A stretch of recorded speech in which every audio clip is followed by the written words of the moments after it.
For the Science Culminating task, we require to raise awareness regarding a social issue of our choice. My name is Doran, and I'm here with my partners, Sunny and Angela. Welcome to our presentation on the topic of sleep deprivation. The inquiry question that we chose to focus on was how might sleep deprivation negatively impact the health of Canadians living in Brampton for the rest of our lives. The outcome was to improve understanding of the long-term health effects of sleep deprivation to teenagers in Brampton. If an effective campaign highlighting factual information concerning sleep deprivation is targeted at teenagers living in Brampton, then they will apply this knowledge learned in their lives because their understanding of the negative lifelong health effects has increased. For this task, our independent variable is our campaign, which will be manipulated to maximize our dependent variable, the amount of knowledge gained by the target audience after our campaign. The materials required are 2 surveys, 3 posters, a video, a brochure, and a social media page. The first survey was used to determine the target audience, and the second was used to evaluate how much the audience learned afterwards. The 3 posters were used to promote the surveys and social media page. A video and brochure was created on the negative lifelong impacts of sleep deprivation. The social media page was created on Instagram to promote the survey and educate the audience. After researching our topic, we collected primary data by sending out an online survey with multiple choice questions about our topic to gauge prior knowledge of our audience. At the start of the survey, we asked the age and location of each person to segment a target audience. We distributed this online survey by sending it to our friends and family, promoting it on social media, and throughout our high school. At the end of our campaign, another survey was distributed with similar questions to the amount of knowledge obtained. From the data that we collected, we noticed that on average, only 4.3% of people rated their knowledge of sleep deprivation a 10 out of 10, with all these people being below the age of 30. People who are older might be less confident in themselves because they're not educated about this as often. Another relationship that we noticed was that all age groups got around 60% of the questions correct, except for people from ages 19 to 30 who got 77%.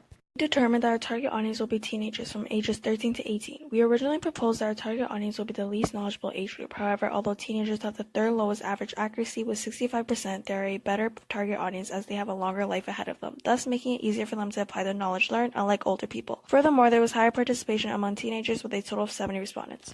We believe that the data collected was reliable as our survey had 170 responses, but for some of the age groups we only had a couple of people limiting the scope of our data. We discovered that from the people who responded that reside in Brampton, the least knowledgeable age groups were 46 and above. This trend was surprising as a recent study in cognitive science reported by the New York Times shows that older people tend to be wiser, however their knowledge about sleep deprivation could be outdated. Based on the outcome of our investigation with our target audience, we noticed that our method could be improved in the sense that the least knowledgeable age group should not be the only factor that determines our target audience. For example, if the least knowledgeable age group were to be people over the age of 60, as it was for us, it would not make sense to educate an age group that might not be able to apply the knowledge to their own lives, as they have a shorter lifespan ahead of them. We believe that the method can be altered so that the target audience is not only based on how knowledgeable an age group is, but also how sleep deprived they are in order to help them apply our teachings to their daily lives. In addition, we could have implemented better promotional tactics, such as going to an elder home in order to get more responses from an older demographic, thus countering the issue of only having a couple people in certain age groups respond to our survey. The first component of our campaign was a social media account. This was effective medium as currently, according to Science Daily, 76% of teenagers from the ages 13 to 17 have an Instagram account. Our account handle was at long-term sleep deprivation, and by the end of the campaign, we had a total of 99 followers and 17 posts. We created a series of posts which were challenges to reduce one's sleep debt. These concepts were very simplistic as the average attention span of teenagers is only 8 seconds. The next component of our campaign were numerous posters to promote both our social media account and surveys, while also educating our target audience on our topic. In total, there were 3 posters made during the campaign.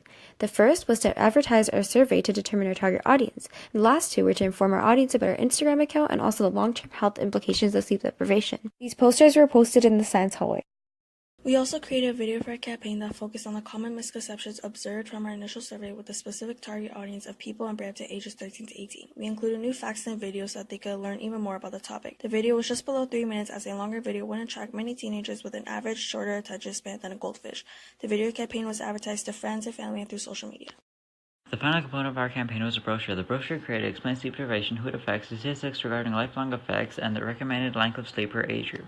This brochure was designed to attract our target audience, which was accomplished by making the brochure colorfully educational while giving it a modern and sleek appearance. The brochure was handed to both family and friends that fit the target audience and was distributed to students at a local high school.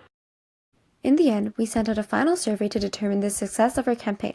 On the survey, we asked similar multiple-choice questions as the first one about our topic.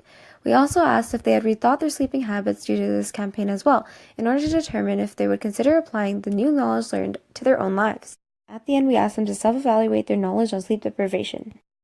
After analyzing our results, we determined that the average accuracy for teenagers have drastically changed from 65% to 81%, a 60% increase. Additionally, 93% reported that they will rethink about their sleeping habits after our campaign and are willing to try their slumber challenges. As for the question where we had asked them to rate their knowledge about sleep deprivation after our campaign, 23% rated a 10, 25% rated a 9, and 32% rated an 8.